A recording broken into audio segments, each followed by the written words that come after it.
Welcome to the Finance Marketing Podcast, a show that empowers finance professionals to market their businesses in ways that feel good and actually achieve results. I'm your host, Hillary. I've been working with folks in financial services to develop marketing strategies that work and create results-oriented marketing content since 2020. And I've learned a lot about what works in finance marketing, what doesn't work, and where financial services pros get stuck. Join us each Friday as we explore real, effective ways to market your finance business and connect with folks who truly embody your ideal clients. This week, I'm sitting down with Ashley Quamme, financial behavior specialist and founder of Beyond the Plan. Ashley partners with financial planning firms as their fractional financial behavior officer to implement financial psychology strategies. In addition, she is a speaker with a financial behavior keynote, providing webinars, breakout sessions, and keynotes for corporations, events, and conferences.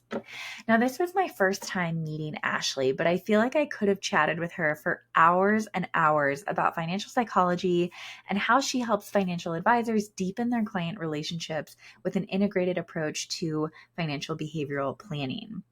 In this conversation, Ashley and I talk about her work partnering with financial advisors to both coach them on building confidence and competence during those difficult, often emotional conversations advisors have with their clients, as well as how she joins advisors' teams in a fractional role to sit in on or have meetings with their clients to talk through financial behavioral concepts.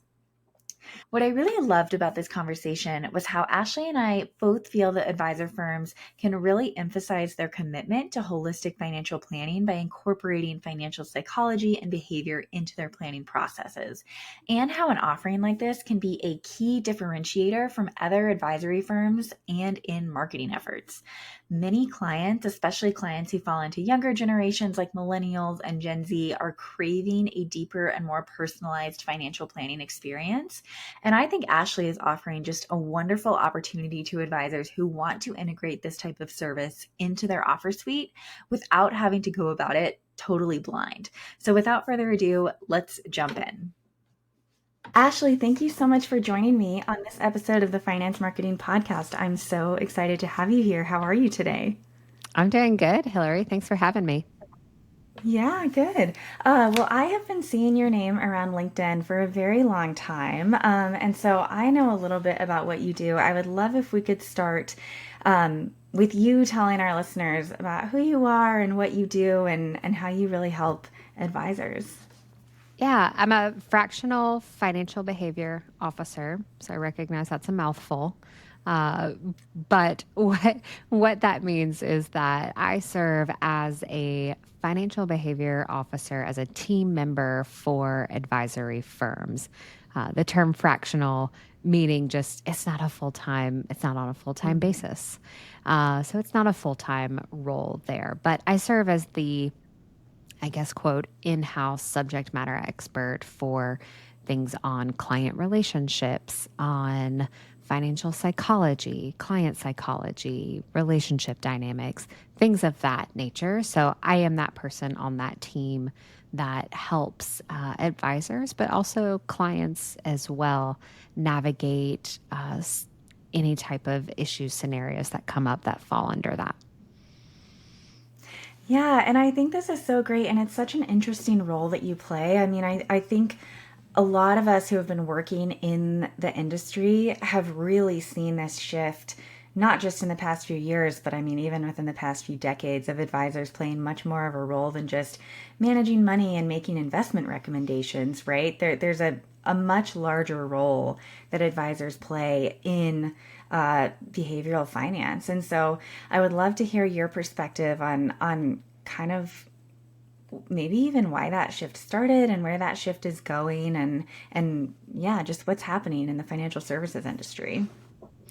I don't know if I can name or entirely speak to how it came to be. Just some background for those who may not be familiar with me. I come from the mental health space. As a licensed marriage and family therapist, practiced couples and family work for 15 years.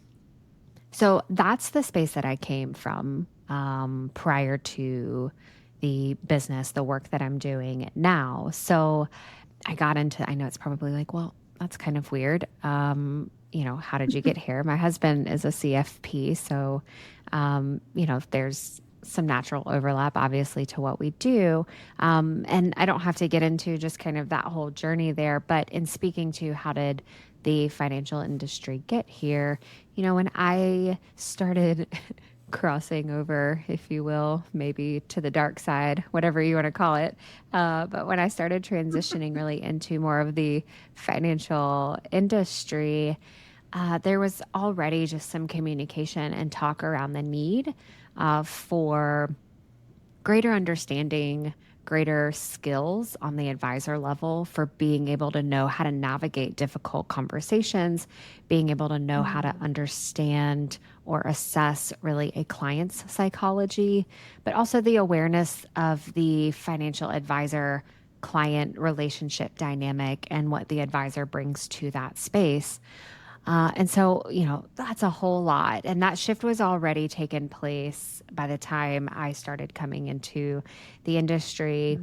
When I jumped in, the CFP board was adding, financial client psychology, the psychology of financial planning into its competencies. So that was just a few years ago.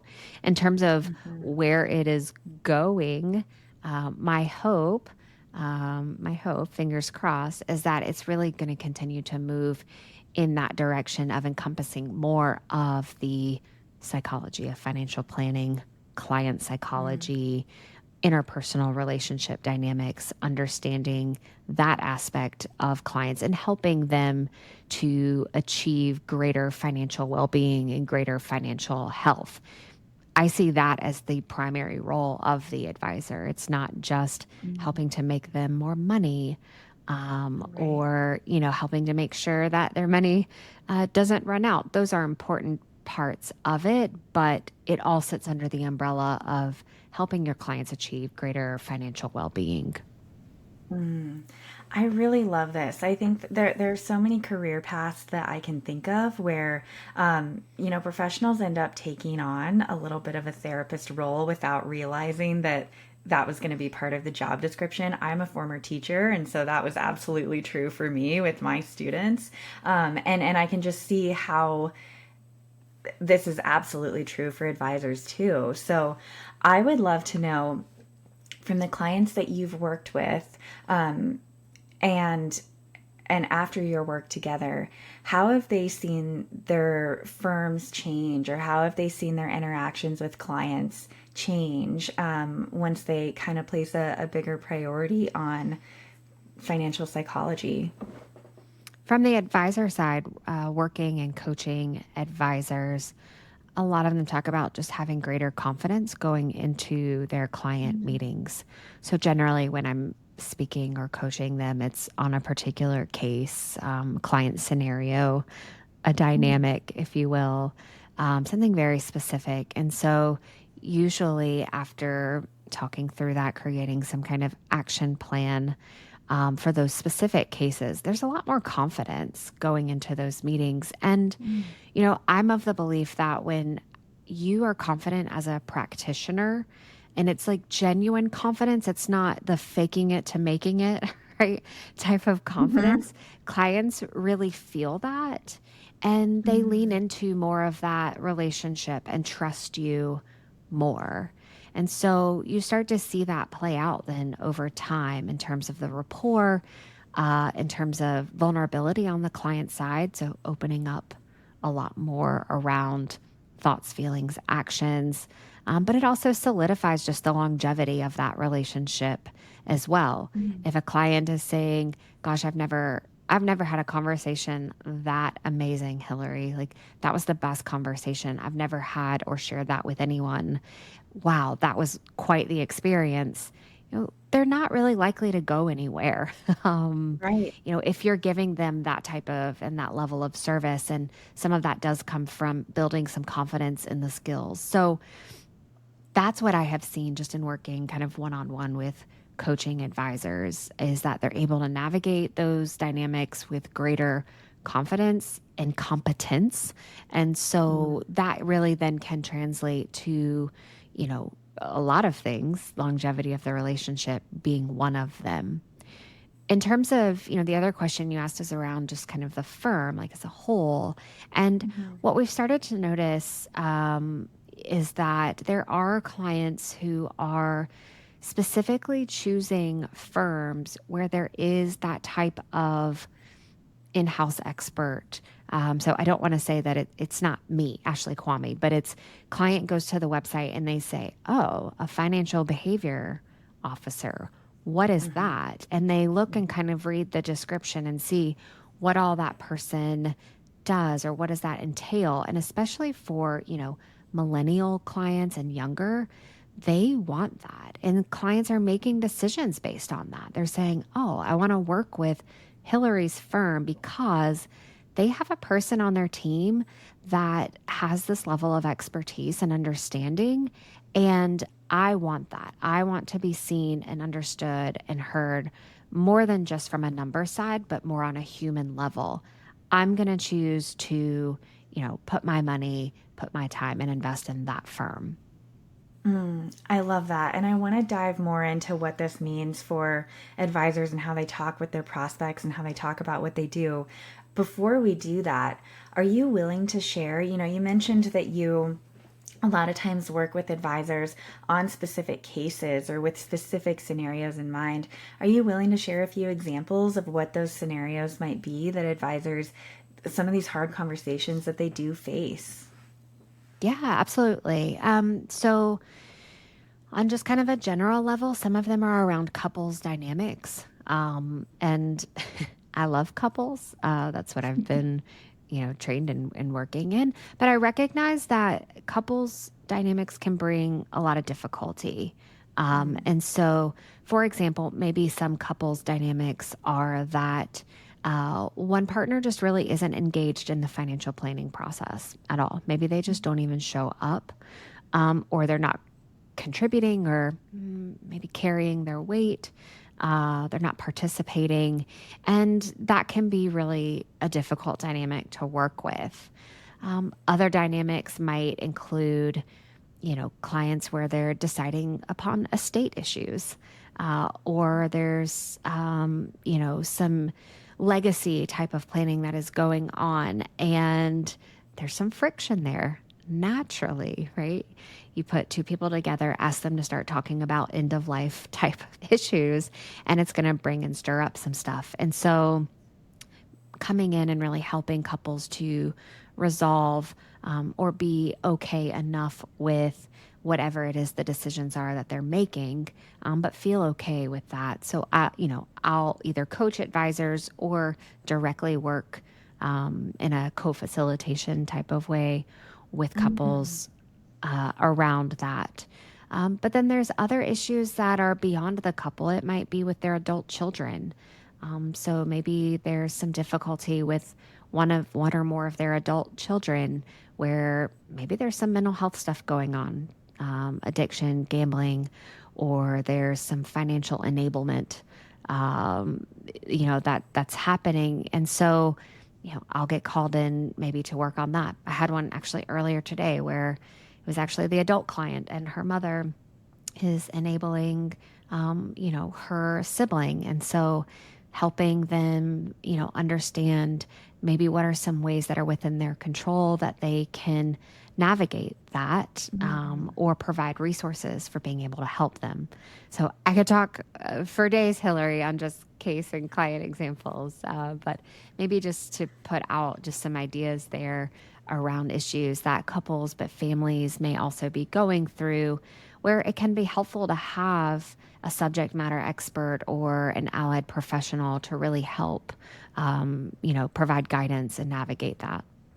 Yeah, I think that's really powerful, and I don't think I realized. I always knew that you absolutely act as kind of a partner with advisors and a liaison with them. I didn't realize that you also were available to work with their clients, kind of in tandem with them too. And I think that's a really, really powerful service that you offer.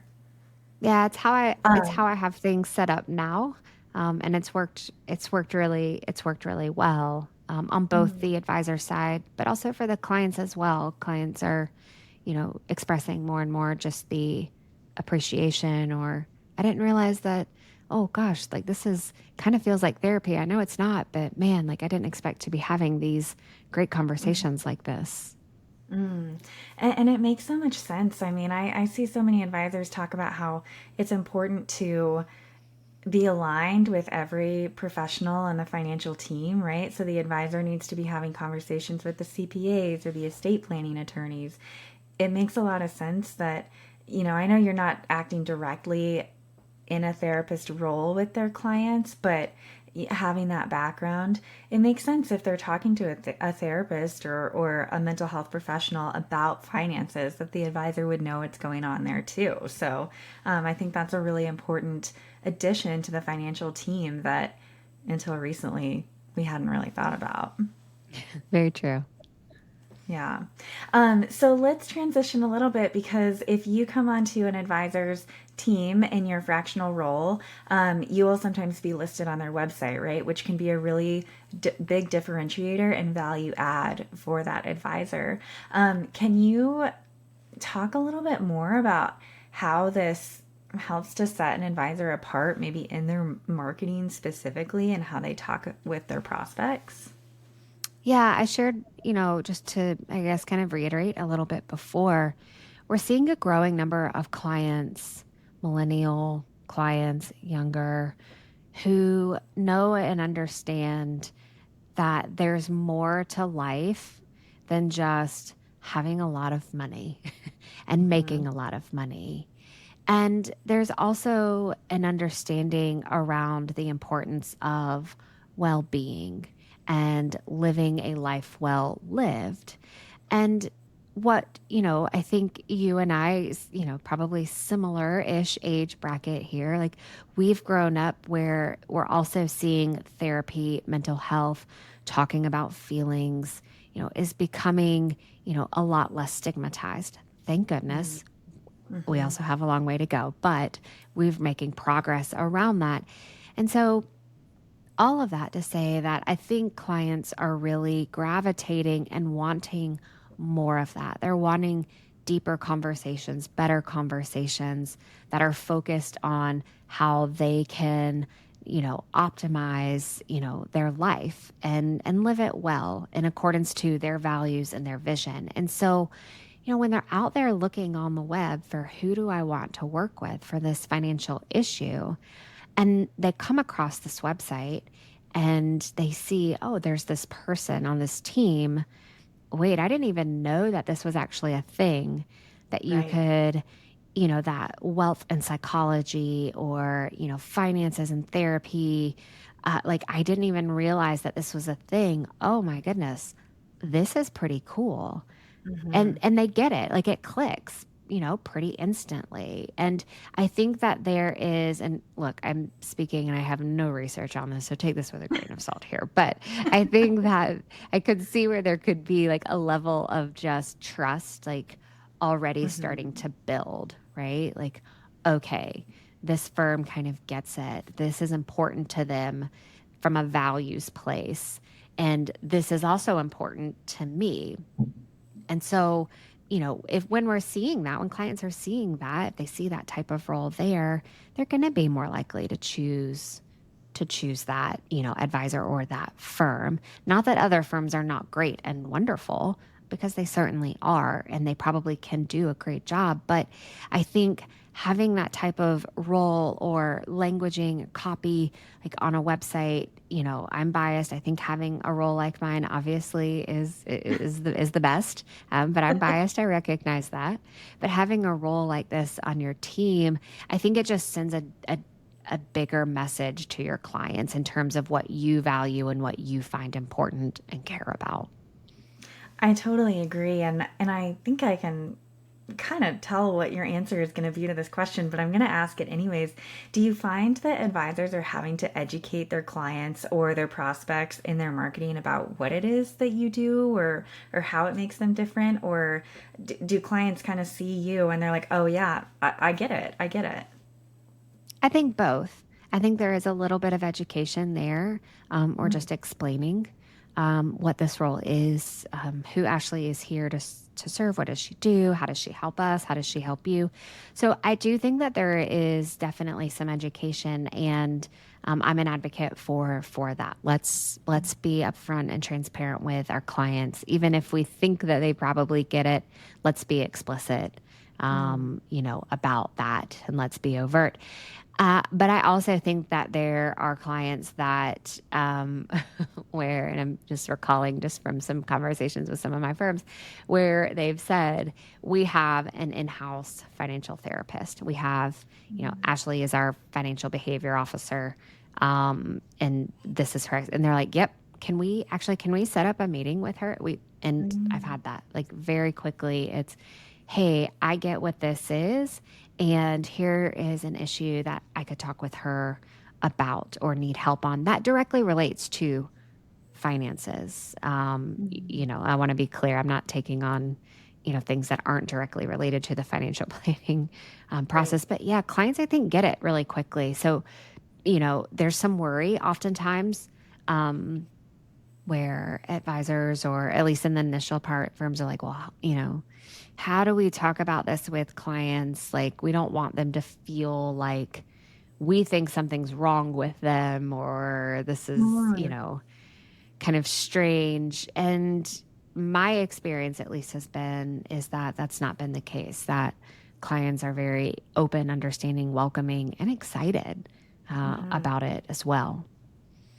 I actually think there's nothing more powerful than someone saying, I really feel like this particular issue is beyond my scope, but I have someone that can help with this particular issue. I think that people who are comfortable saying, I don't know everything and I can't handle everything, that actually makes you look more like an expert, and more trustworthy in some cases. So I A can see. Oh, 1,000%, Hillary. Oh my goodness, if I could jump on that soapbox right now, like I would, yes. It's no different than referring to an estate attorney, a CPA. In the medical field, they do it all the time, right? Referring to like specialists. And so, this role, or referring out to, even just a general like mental health clinician, it's a specialist in an area. And it does speak confidence to your client. mhm. Yeah, so I won't take up our time on that soapbox, but it's one that I'm fully supportive of. Yes. Are there any other objections or hesitations that come to mind when you're talking with advisors about, bringing you or someone like you onto their team and building this part of financial planning into their process? Objections? No. Generally, the ones, the firms or advisors that are reaching out to me, they already have some kind of interest, or what I say, maybe buy in. Like, I'm not having to convince them of the value Mm-hmm. of, what it is that I'm doing, or just the importance of this level of knowledge, understanding. So it's not objections, to the work necessarily. And just being kind of transparent. Some of it is financially based. Like, I would love to bring you on, but there's a financial constraint, or a timing maybe constraint as well. Like, we're trying to figure some other things out right now. But I have not experienced, and I probably should knock on wood, I have not experienced like hard objections, just in the sense of, I don't believe in what you're doing, and I don't see where it would be helpful for our firm or our clients. Yeah, it's hard for me to believe that anyone could kind of say that. Usually it's a lot more explaining, because I think it's such a newer concept.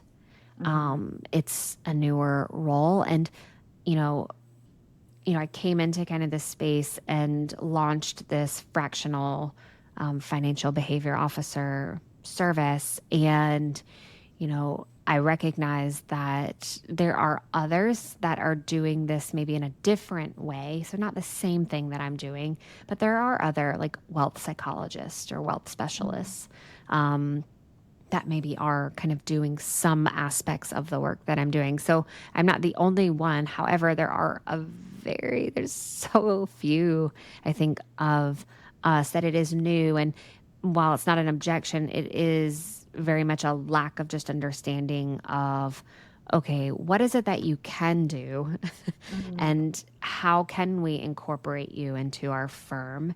And some of that mm, is me providing a little bit of guidance, um, there, which I'm happy to do feedback on. And I do, it's part of what I do. But I think that's maybe a hurdle that mm. some advisors or firms are trying to kind of figure out and wrap their head around. Right, just kind of envisioning what role you're going to play and how you'll interact with them and or their clients or things like that. Right. Is there anything that I mean, do you explain it from a perspective of here's what I won't do? I know you mentioned, I won't actually fall into a, marriage counselor role with couples, right? It's all financial planning based. Is there anything else that you kind of won't do in your role?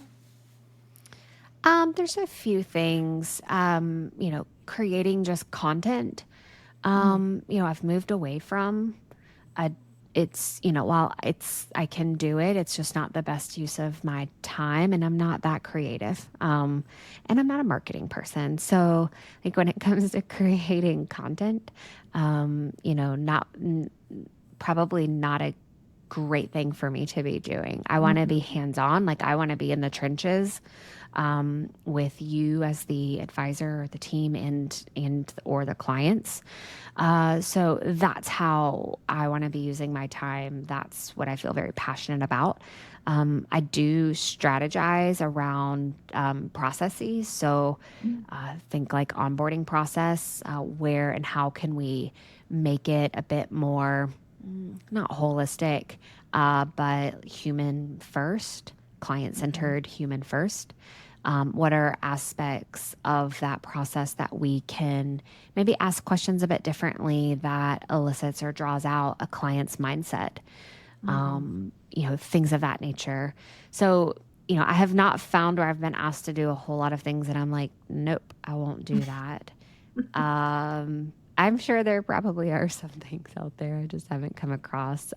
Therapy is really the biggest thing, and that's Mhm, something I get asked a lot. So I don't engage in therapeutic relationships with firms' clients. And mhm, so if it comes to where a client may need ongoing services such as therapy, I view my role as the one to help refer them and connect them to outside resources. So I will do the right. legwork looking for a therapist in their area and do the outreach and connect them in that way. So I kind of take that burden off of the advisor as well, too, in that way.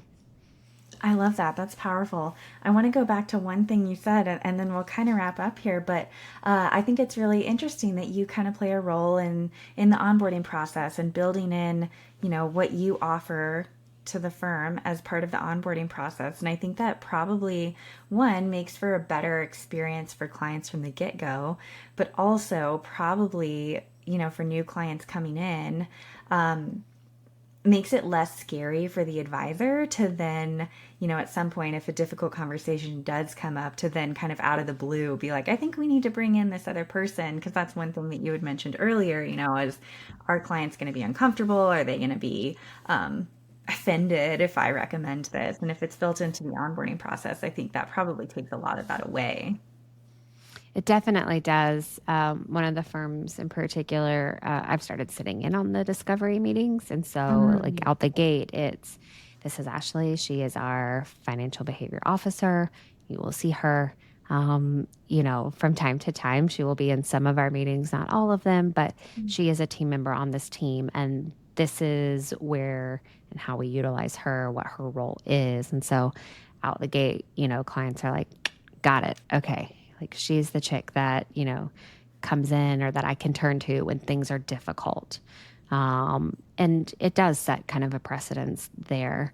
Uh, mm, but for some of a lot actually of the clients, when I started coming in, we introduced me just as a way of, hey, we have a new team member, just like you would introduce, a client service team member or another advisor. Hey, this is our newest team member. We're moving in this direction. this is who she is and this is what she does. And, we feel like our conversation today would really benefit from having her sit in, observe, and offer some insights. So, and I know that there's some worry and anxiety there. Like I hear that, but it doesn't have to be as big as what we build up in our heads sometimes. Totally. Well, Ashley, I love what you're doing so much. I can see you years down the road kind of building this into kind of an empire because there's only one of you. And I can just imagine there's tons of advisors and tons of their clients out there who would benefit from working with you. So, last question for you. Is there anything that we haven't talked about yet that you think is important for us to cover in this conversation? Not that I can think of specifically. I'm really glad that you had asked about just how this role can really differentiate a firm. And, I know you talk a lot about marketing and things like that. And so, I would, reiterate just it can be a huge differentiator. And I think that it will be and it'll continue to be. And so for firms, who are thinking about what is the value add, like what can we provide from, a service standpoint that not only just differentiates us, but also adds a tremendous amount of value to our clients.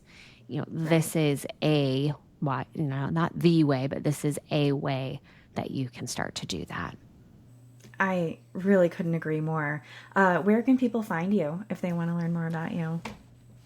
I'm on LinkedIn, Ashley Quamme. I think there might be another one or two Ashley Quammes, but to the best of my knowledge, I am the only Ashley Quamme that says Fractional Financial Behavior Officer. So you can find me there. I'm connected to all the other finance people for mutual connections. You can check me out on my website, www.beyondthefp.com. My business is Beyond the Plan. So you can type that into your Google search engine, find me, connect with me. I also hang out on Twitter sometimes. My handle is @BAM Consults.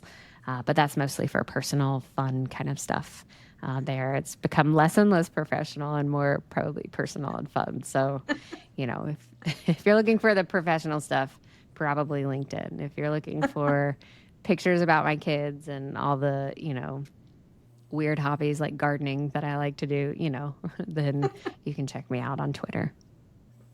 I love that. Well, I'll link to all three of those things in the show notes. And Ashley, I just want to say thank you so much for coming on and chatting with me today. This was a really great, fun conversation. And thank you to all of our listeners of the Finance Marketing Podcast. We'll catch you next week.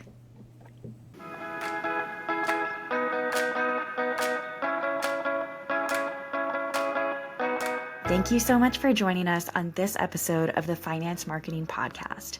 If you're eager to market your business in a way that feels good and actually gets results, sign up for the Finance Marketing Podcast newsletter in the show notes so you never miss another episode. If you liked what you heard today, please be sure to subscribe to the show on your favorite listening app and leave a review on Apple Podcasts. We'll see you back here next Friday.